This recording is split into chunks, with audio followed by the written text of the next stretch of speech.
what are some of the different ways that you guys have managed to leverage synthetic speech for different mediums that obviously entertainment, and what are some of the other ones?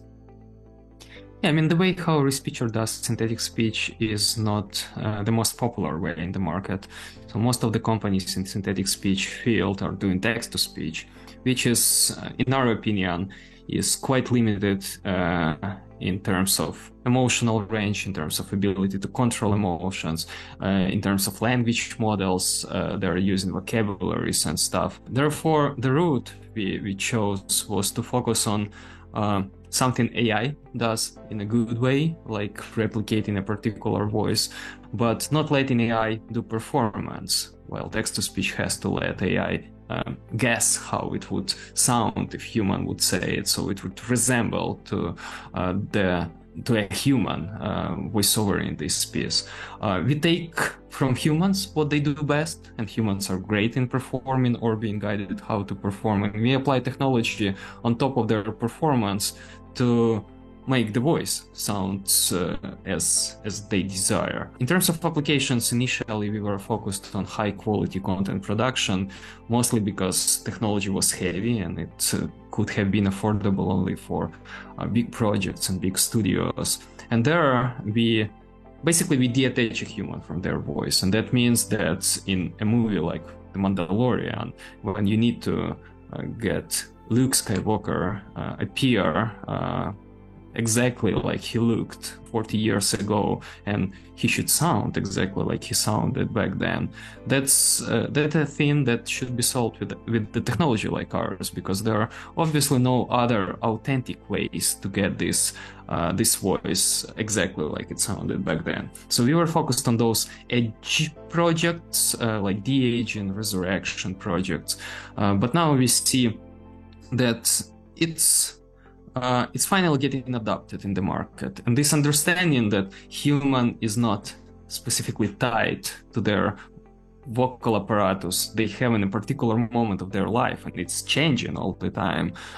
It brings a lot of flexibility and scalability in the voiceover world in general. So many humans can speak in one voice, or one human can speak in many voices. So there would be a better allocation of load on voice actors, and the way how the content is being voiceovered will be optimized, and it's already being optimized. But aside of that, we apply our technology for cases when a real-time voice transformation needs to happen, and that's new experiences. We can imagine a theme park where we can communicate with a character from our favorite movie, and someone would drive this character from behind the wall, but we would hear the voice that would be authentic to this character, as well as there are a lot of ways how to do visuals in even in real time.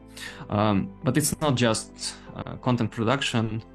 There are several other industries that can significantly benefit from the technology. One of them is healthcare, where people with distorted speech who can speak, but the way how they speak is not good, so it's really hard to understand them. It's hard for them to speak loudly enough.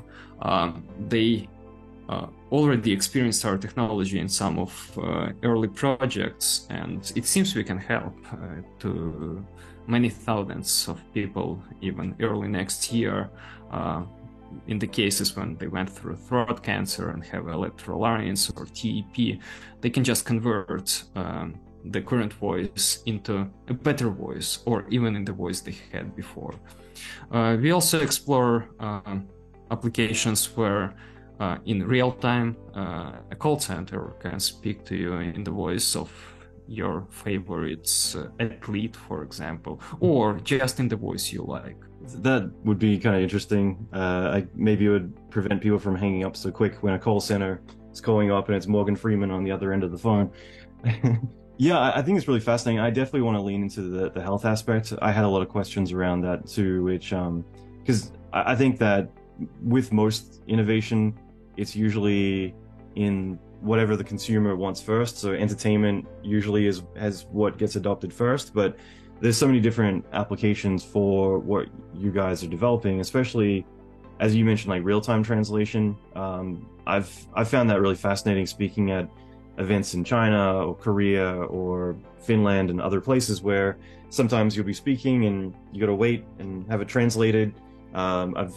In Korea, I've experienced like real-time translation, which was pretty fascinating, but to actually have it where you could have an earpiece, I imagine that's like one use for it, where you could have an earpiece and what the speaker is saying, being able to actually hear them in their own voice, being able to say that into your ear would be pretty amazing. Yeah, that's an amazing use case, and we actually are in process of doing something like this. So Respeecher does not do translation itself when we talk about language translation, right? So we do not deal with language. But when a motivational speaker goes on the stage and they're American and they're somewhere in China, there is a person who basically repeats what they're saying, translating it in Mandarin. And this person in the output could sound in the exact voice of this motivational speaker, keeping all the speaker identity untouched. So it would basically sound very natural. And speaker identity for high demand folks is something very important. It's a big part of their IP. I was talking with Chris Yumi. He does a lot of deep fakes, like Tom Cruise deep fakes, which have become quite popular. And he's been working a lot with like Netflix, companies like that, to translate where the facial gestures, everything are correct to the language that they're speaking. Do you think that that's one of those things you can marry different technologies to have a movie where you decide it's in, let's say, Korean, and I want to watch it and enjoy it in English or some other language, being able to not only have the facial performance done by deep fake technology, but then also the voice stay true, but being spoken in a different dialect. Yeah, I mean, Chris and Metaphysic are good friends, and we delivered a few projects together. So recently you might have heard our work in their finale of America Got Talent, when they wanted to make Elvis to speak exactly like he sounded in his interviews back then. To your point, some time ago, maybe half a year ago, we did a piece with Aloe Blacc, with Metaphysics, where we enabled Aloe Blacc, the singer, to do a tribute to his close friend Avicii, who passed away some time ago, and sing his song Wake Me Up in different languages. And they were in charge of making visuals, making lip sync happen. And we were in charge of taking recordings of other performers who were singing in Chinese, in Italian, in French, in Spanish, and convert that in Aloe Blacc. And when you marry these two technologies, like Respeecher and Metaphysic, who are benchmark technologies in terms of synthetic media, you get very impressive result. So when we saw the whole piece combined and Aloe was singing in different languages and then shifted to English, and that was original track he recorded, it was so smooth. You wouldn't notice anything visually and in sound, and that's really encouraging moments, because it's really hard to go through uncanny valley in visual media. Yeah, I remember him talking about that actually, which sounded amazing. And again, that's why I find this technology so exciting, is all the possibilities, because some things can be exciting, but there is so many applications to both help people as well as, in other cases, be able to hold some history of different talent that's passed. You mentioned audiobooks. That was one question I was curious about, was what other mediums have you been able to leverage this technology in? I think it'd be really cool to be able to have like an audiobook which perhaps the author isn't around anymore, or just didn't do the reading themselves. Like being able to have it spoken in their voice would be amazing. Yeah, I mean, audiobooks is a very interesting space, and it urges for innovation there, because, I mean, it's hard to record audiobooks. We don't have much choice when we listen to audiobooks. We have just one or maybe few voices, and that's it. And the thing is, if you want to listen to high quality audiobook, we should rely on good performers, and therefore the technology like ours steps in. And it's long form content is new for speechers, so we just started doing long form this year. Before that, it was hard because our technology used to make some accidental mistakes. It might have mispronounced some words, and that's fine if you work on a movie, right? You still have many takes and you can pick from good takes, but in long form content it would be quite significant load, a lot of work to go through it.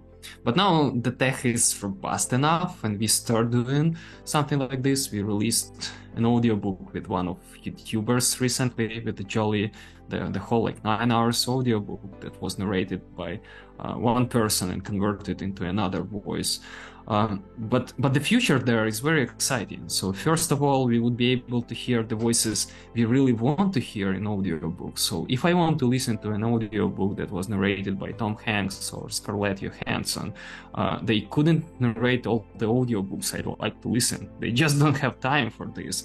But if they give their permission, if they're fine with their voice to be applied for those audiobooks, we can just convert existing audiobooks into their voice, and that means that listener would have a choice. But additionally to that, we might want to listen to some voices we know, where in cases when an athlete or an author themselves are not professionally trained to be a voice actor. And sometimes it could hurt to listen to an audiobook narrated by author, because it could be boring. They never learned how to act in front of microphone. But this voice can be driven by professional actor, and we will hear the voice identity we are familiar with and we like, but the quality of content would be essentially better than someone like author themselves or athletes doing that in their own way.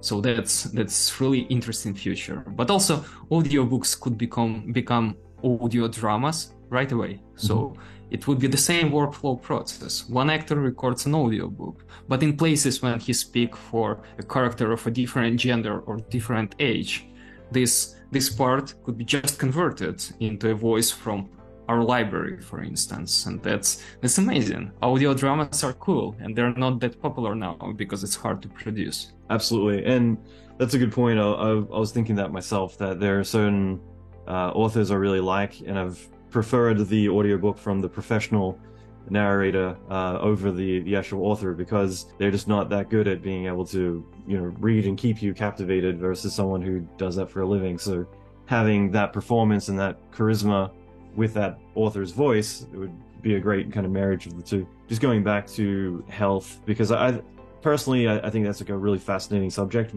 just because as much as we love to be entertained, I love seeing all these different technologies and how they are really innovating and helping change the world. So I was kind of curious for you if you wanted to lean a little bit more into that in some of the different applications that you've been using Respeecher to help others and also kind of bridge the gap with some of the struggles. One thing I'll mention, like I recently had Bell's palsy, so like half of my face was paralyzed for 3 or 4 months. I'm still recovering, but I can speak now. But at least on the most minuscule level, that was something that I experienced, was not being able to talk, which doing a podcast and also working on set, that is something that was quite crippling for me. But obviously for people who experience this permanently, looking for solutions where they are able to communicate with other people, that'd be extremely life-changing.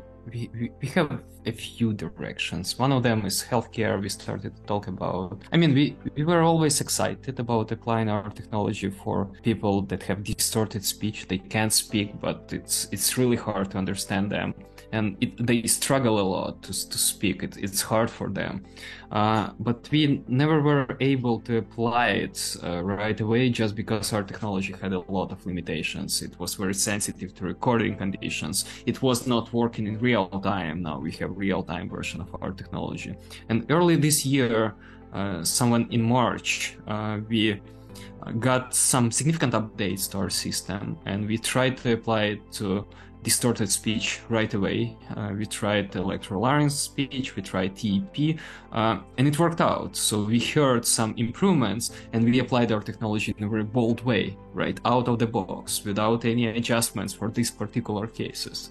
And we heard it's promising. We spoke to people who actually used our technology, tried it out. We were extremely encouraged by them and started to run some tests, some trials with real patients, trying to navigate how to deliver this piece of technology and what needs to be adjusted, where the bottlenecks, so it can improve their quality of lives. We started cooperating with 2 universities in the UK and in the US, and we just scratching the surface there. So we just trying some tiny things, and the contribution of technology like ours in healthcare space would be massive in future. So we expect many people would benefit from it to extent where it's life-changing, because you need to communicate, and when you cannot even talk to your relatives and you cannot keep the discussion going, it's just a different life, and that's not a life I'd like to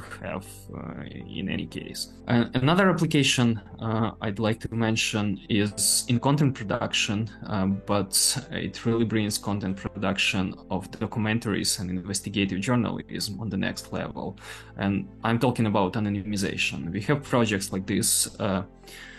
We are delivering a few right now, and the cases are when you are interviewing a victim of a crime, and they want to be anonymized. They want to reveal their identity. You used as a content maker to apply some common techniques, like put a contour light in so you wouldn't be able to see a face, but also you apply very heavy voice morphers on the voice itself. And those voice morphers, they're just bad. They don't sound good. They don't convey all their inflections, the way how they say those things. And those are quite meaningful pieces of content that should be kept. And we are very excited about applying technology for those cases, because documentary journalism, investigatory journalism is something very meaningful in this era. We should know about those things, and being in Ukraine and knowing what's happening here, and seeing people that went through very difficult times when Russia invaded, and their people, I don't know, it's hard to call them humans, did bad things with them. We should speak about that. We should bring it up. And FreeSpeecher is committed to do projects for investigators on victims of a crime of the war Russia started in Ukraine pro bono. So we are doing those pieces for free. And that's would make content better. That would make it perceived better. That's amazing.